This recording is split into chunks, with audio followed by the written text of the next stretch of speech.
All right, next question. This is kind of a big one, long answer to it, but track with us on this, okay? So this question is, how do I handle if somebody's wronged me? Like if somebody's done something wrong to me?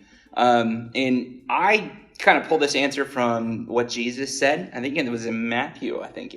He laid out kind of this specific path for what to do to get back to a restored relationship. Because in most cases, we're going to want to restore those friendships. Like it's important to.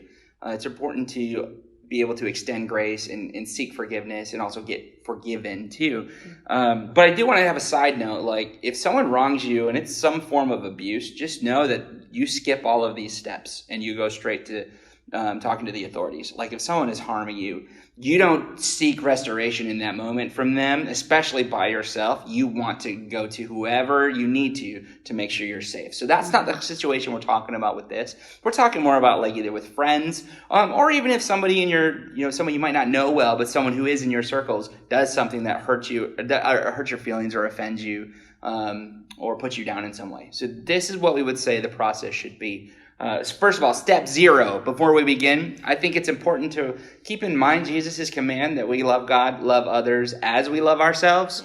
So there's this, we have to be able to acknowledge that we're supposed to love ourselves. We're supposed to take care of ourselves and take care of other people. So just know you are worth the relationship being fixed.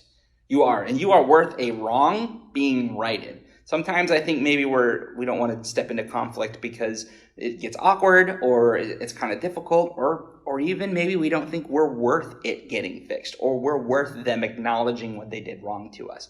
And the truth is you are worth it. So when someone wrongs you, here are the steps to take. So the very first step that we see is we're supposed to take it to them.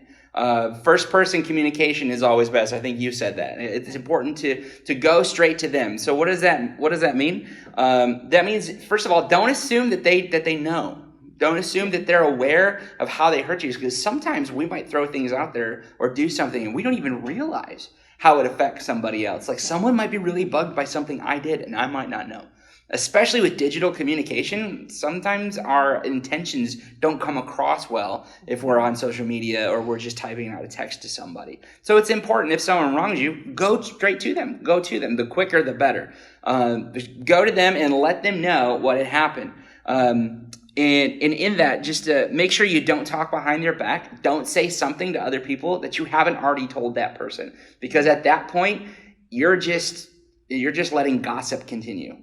And you're not actually moving toward a fixed or a restored relationship. You're just kind of wanting to set in your own hurt, which hurt is hurt, and it's important to get past it, right? So don't just keep it to your friend circle. Go talk to them about it. Step 2, if you go to them and they don't listen and they continue to do this, then you bring somebody else in with you. Like really, take someone with you. Don't take your whole posse with you, like your whole crew. That's kind of intimidating. But really, take 1 or 2 people who are close to you, who are really good friends, who are wise, or bring in an adult, a teacher, a small group leader, whoever you need to help move closer and also, seek a restoration. Third step, though, sometimes you'll find yourself in a place where it still continues even when someone else is brought in. So Jesus, in this case, talks about taking to the church. That's where this doesn't get as applicable as it could be. But the reality is in that, what he's saying is taking it to a bigger sphere. So I would say take it to the highest authority that you can at that point. Like get their parents involved. Get your parents and their parents involved. Like make it a wider conversation that's a little more public. Because you still want to have some form of restoration. You might not be friends anymore at this point, but at least you want to fix what you can. But then if it doesn't continue, Jesus does have this little thing at the end where he just kind of says to almost kind of like, he talks about like writing them off as the pagans, but really another way of saying that, don't be like, you're a pagan to me. But really what he's saying is just like, at some point you have to realize like, hey, it's not going to work, So then you switch into a protective mode. That's when you step into the protective mode. Maybe even if you're in circles with these people and it doesn't go away, then at that point, like you let every teacher know that there's an issue. Every time you're going to be in that same circle, you do what you can to make sure that you are protected in that. So that's what I would say. But most of the time, it doesn't get that far. Usually within step 1 or 2, it's done and it's over with. Next question is, what do I do if I've wronged someone else? And I think this is a really great question because eventually we're all probably going to wrong someone in some way. I'm perfect. I never mess up. Oh, sure, Michael. Okay. First, we're going to look at, so there's a verse in Matthew, 5:21-26. There's a few verses that talk about kind of the rhythm that the people of the New Testament went through where they were making offerings. And it says there that if you are going to make an offering and you realize that you've done something wrong to a brother or just someone you know, if that's like on your mind and it's something that you know you've done, that you need to go and correct that before you give an offering. And in this kind of context, it's talking about like almost like a rhythm that repeats weekly, or if not more often than that. So it's something that they're trying to put in the context of, if it comes to your mind, go write it right away. And what I would say is, first of all, it's great that you acknowledge that you've wronged someone or done something to hurt someone. Maybe they've even kind of come to you and you're coming back and saying, I need to fix this. So that's great. And I want you to know that like the wrong things that you do are not your identity, and it's not the wrong that you've done to others is not defining who you are. So I just want to make sure you know that that's not weighing on your heart, that it's like part of who you are, that you've wronged someone.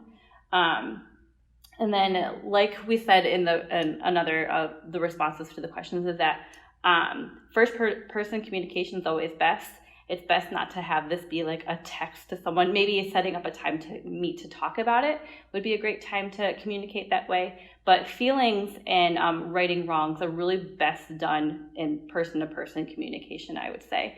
And so coming to that person, setting up a time to talk and meet up about it, and confessing what you've done to wrong them. They might not even think of it as much of a big deal as you think about it, just because everyone feels things differently. But if it's something, again, that's weighing that you know you've done wrong, speaking it out to them and letting them know, acknowledging it, and then asking for forgiveness is like the best route to do.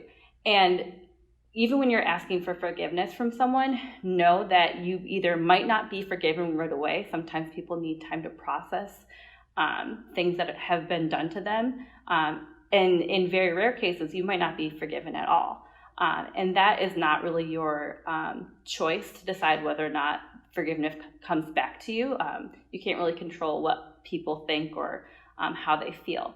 So just know that that's okay, and them giving you forgiveness from their perspective is not necessarily the end goal. It's you acknowledging and asking them by like showing that you know what you did was wrong. That is the goal, and coming to try to reconcile the wrong that you've done. But in the end, again, forgiveness back from them might not happen, and that's okay.